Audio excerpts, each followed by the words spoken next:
গণতান্ত্রিক মহিলা সমিতি মনে করি এই রাস্তার ঘটনা অবিলম্বে তদন্ত করে সঠিক ব্যক্তিত্বদের সঠিক ব্যক্তিদের দোষপ্রমাণিত করে তাদের শাস্তির ব্যবস্থা করতে হবে। এই আহ্বান ভারতের গণতান্ত্রিক মহিলা সমিতি রাখছে। আজকে শুধু বারারহাট নয়, সারা পশ্চিমবঙ্গ তথা ভারতবর্ষের বিভিন্ন মেডিকেল কলেজে ডাক্তাররা আজকে ধর্মঘটে সামিল হয়েছে। যাই মানুষের অসুবিধা হচ্ছে, সাধারণ মানুষ হাসপাতালে যায় চিকিৎসা করাতে, সেখানে এই ঘটনার প্রতিবাদে আজ হাসপাতালগুলোতে ওপিডি ছাড়া সমস্ত জিনিস বন্ধ থাকার তাদের অসুবিধা হচ্ছে। কিন্তু এর প্রতিবাদ দরকার।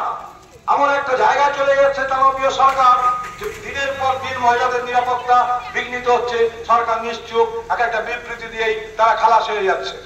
এটা আর বেশি দিন চলতে পারে না। এর প্রতিবাদে ভারতের গণতান্ত্রিক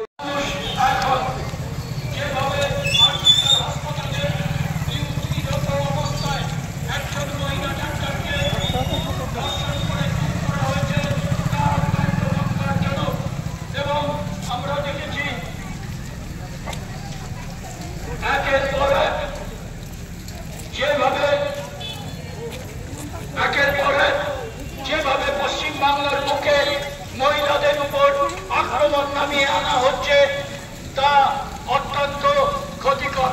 অথচ প্রশাসন থেকে শুরু করে সমস্ত সরকারি ব্যবস্থা নিশ্চুপ থেকে এর বিরুদ্ধে কোনো তারা মুখ খুলতে রাজি নয়। এই অন্যায়ের বিরুদ্ধে, এই অত্যাচারের বিরুদ্ধে সমস্ত সমিতি যেমন বানাহাটে আজকে গর্জে উঠেছে, সারা পশ্চিমবঙ্গে সমস্ত স্তরের মানুষ আজ দলমত নির্বিশেষে পতাকাবিহীন ভাবে এর প্রতিবাদে সোচ্চার হয়েছে। আমরাও তাদের সাথে সামিল হতে চাই।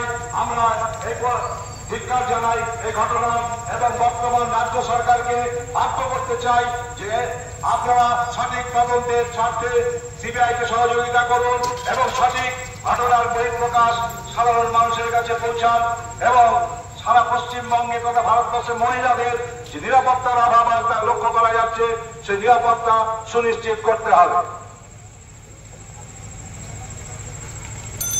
বন্ধুগণ, গত 9 তারিখ রাত্রে আরজি করে মহিলা ডাক্তারকে যেভাবে ধর্ষণ করে নৃশংস খুন করা হয়েছে তার প্রতিবাদে বানারহাট গণতান্ত্রিক মহিলা সমিতির পক্ষ থেকে প্রতিবাদ র্যালি, সেই র্যালি আপনাদের সামনে তুলে ধরছি। এর বিরুদ্ধে প্রত্যেকে গর্জে উঠুন। এই আরজি করের ঘটনার পুনরাবৃত্তি যাতে না হয়, আমার বাড়ির ভাই বোনেরা যাতে সুরক্ষিত থাকে, আমার বাড়ির মা বোনেরা যাতে সুরক্ষিত থাকে, তার জন্য